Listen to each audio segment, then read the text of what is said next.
Finally friends, आज के इस वीडियो में आप देख सकते हैं यहाँ पे हमारे सामने में दो बाइक्स प्रेजेंट है। फर्स्ट है अपनी ऑल न्यू हीरो की स्प्लेंडर प्लस का बिल्कुल ही लेटेस्ट 2025 मॉडल। सेकंड है यहाँ पे हीरो की HF डीलक्स और ये भी इसका बिल्कुल ही लेटेस्ट 2025 मॉडल है। आज के इस वीडियो में आपको हम फुल डिटेल्स में बताने वाले हैं क्या कुछ यहाँ पे अपना डिफरेंस रहता है इन दोनों ही मॉडल्स में, प्राइसिंग क्या जा रहा है ऑन रोड और कौन सी बाइक यहाँ पे आपके लिए बेस्ट रहने वाली है। तो चलिए डिटेल वीडियो को हम स्टार्ट कर लेते हैं।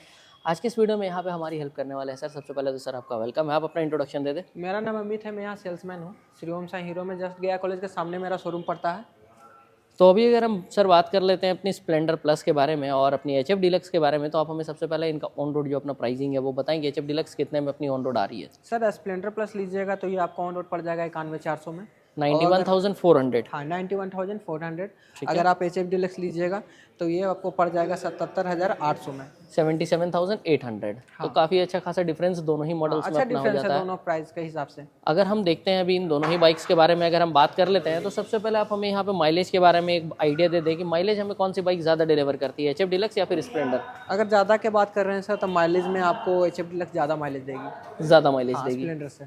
ठीक है, तो अगर हम इसके माइलेज की बात कर लेते हैं तो लगभग कितना माइलेज ये हमें डिलीवर कर देती इसका माइलेज आपको 70 प्लस रहने वाला है अगर फुली कंडीशन में वेल मेंटेन गाड़ी रखते हैं तो।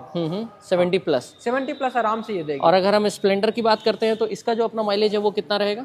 स्प्लेंडर की बात करते हैं तो सर 60 प्लस 60 से 65 आपको स्प्लेंडर में आराम से माइलेज रहने वाला है। ठीक है, और अगर हम बात कर लेते हैं अपनी यहाँ पे फ्री सर्विस के बारे में, तो कितना फ्री सर्विस मिल जाता 4 फ्री सर्विस मिलता है आपको है दोनों ही बाइक्स वेरिएंट में? में। ठीक है, और अगर हम वारंटी की बात कर लेते हैं तो क्या वारंटी मिल जाती है? वारंटी आपको 5 साल का मिलने वाला है।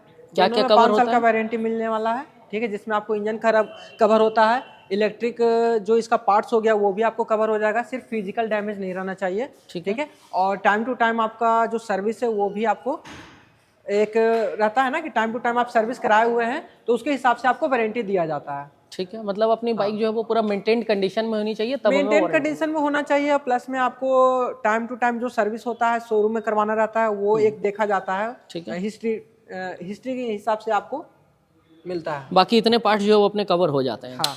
बाकी अगर अभी हम करेंटली बात करते हैं, जैसे अगर किन्हीं का बजट जो है वो ऑलमोस्ट 80 to 90,000 के अप्रॉक्स में है, 80 से 90,000 के बीच में है, तो इन दोनों में से कौन सी बाइक अभी उनके लिए बेस्ट रहेगी? अगर 80,000 के बजट में है सर तो आपके लिए सबसे बेस्ट रहेगा HF डीलक्स। अगर 90,000 के बजट है तो आपके लिए सबसे बढ़िया रहेगा स्प्लेंडर प्लस। ठीक है, और अगर अभी हम वेरिएंट की बात कर लेते हैं तो स्प्लेंडर में कितने वेरिएंट्स हमें मिलते हैं और HF डीलक्स में कितने वेरिएंट्स? स्प्लेंडर में देखा जाए तो सर मेरे पास 5-6 तरह का वेरिएंट है स्प्लेंडर में, जिसमें 2.0 हो गया, 01 एडिशन हो गया, स्प्लेंडर एक्सटेक हो गया, स्प्लेंडर डिस में एक आता है। ठीक है, और एक नया आया एक्सटेक 2.0। हाँ एक्सटेक 2.0 जो कि यहाँ पे लगा हुआ है, देख सकते हैं। ये तो काफ़ी महंगी आती है अपनी। हाँ, ये आपको 98,500 ऑन रोड पड़ता है। इसमें आगे LED लाइट दिया गया है, डिजिटल मीटर है, ब्लूटूथ कनेक्टिविटी है, ये सारा फंक्शन ये सबसे टॉप मॉडल हो गई। ये सबसे टॉप मॉडल हो गया। ठीक है, और अगर हम सबसे बेस मॉडल की बात करते हैं तो वो अपना IBS आता है। हाँ IBS आता है जो कि आपको 91,400 रहने वाला ऑन रोड, 91,400। ठीक है, तो ये हो गई ओवरऑल में यहाँ पे अपने वारंटी और अपने फ्री सर्विस की बात और यहाँ पे डिटेल्स की बात। अगर हम बात कर लेते हैं यहाँ पे कम्प्लीटली अगर एक ओवरऑल में प्रैक्टिकलिटी के हिसाब से, तो अपनी स्प्लेंडर में कैरियर यहाँ पे प्रोवाइड किया गया है, जिससे कि हम लगेज वगैरह यहाँ पे कुछ भी जैसे अगर सामान ले जा रहे हैं तो वो यहाँ पे बांध सकते हैं, जो कि उसमें हमें नहीं मिलता है। नहीं मिलता, छोटा वाला कैरियर मिलता है यहाँ पर। इसमें थोड़ा बड़ा दिया गया है क्योंकि गांव के लिए ज़्यादा ये गाड़ी मतलब कि माना जाता है, सामान उमान ले जाने में आपको थोड़ा सा कंफर्ट होता है बांधने में। बाकी सीट के अगर लेंथ की बात करते हैं तो दोनों का लगभग सिमिलर है, दोनों का सेम, सीट हाइट भी ऑलमोस्ट सिमिलर है। तो अगर अभी कोई एक अगर अपने मतलब बजट के हिसाब से अगर जाता है तो 80,000 रुपये के बजट में HF डीलक्स ज़्यादा अच्छा रहेगी, 90,000 के बजट में स्प्लेंडर? 80,000 के बजट है आपको तो HF डीलक्स के साथ आराम से जाइए, कोई दिक्कत नहीं है। अगर 90,000 का बजट है तो आप स्प्लेंडर प्लस। अगर हम सर डाउन पेमेंट की बात कर लेते हैं तो स्प्लेंडर के लिए कितना डाउन पेमेंट आ जाता है और HF डीलक्स के लिए कितना? स्प्लेंडर के लिए सर मिनिमम आपको 9 से 10,000 पर डाउन पेमेंट करना है, मिनिमम 9 से 10,000 में आपको स्प्लेंडर हो जाएगा। ठीक है, और HF डीलक्स के लिए कितना आ जाएगा? HF डीलक्स के लिए भी, ये दोनों वेरिएंट के लिए भी आपको 9 से 10,000 मिनिमम हो जाएगा। मतलब सेम डाउन पेमेंट में दोनों में से किसी भी बाइक को हम ले सकते हैं आराम से। और अगर हम अभी बात कर लेते हैं लगभग कि अपना रेट ऑफ इंटरेस्ट तो कितना चल रहा है बाइक फाइनेंस में अपना? रेट ऑफ इंटरेस्ट सर वही 6.99% अभी चल रहा है। ठीक है, और अगर हम टाइम की बात कर लेते हैं तो कितना टाइम लग जाता है पूरा लोन प्रोसेस कंप्लीट करने में? डॉक्यूमेंट्स क्या क्या चाहिए? सारा डॉक्यूमेंट अगर सही रहा सर तो मैक्सिमम 20 से 25 मिनट लगेगा, बस कंप्लीट हो जाएगा एकदम। बाकी अगर हम देख लेते हैं तो डॉक्यूमेंट्स अपना ओवरऑल में मतलब अगर देखा जाए तो क्या क्या लग जाता है? पैन, आधार, पासबुक।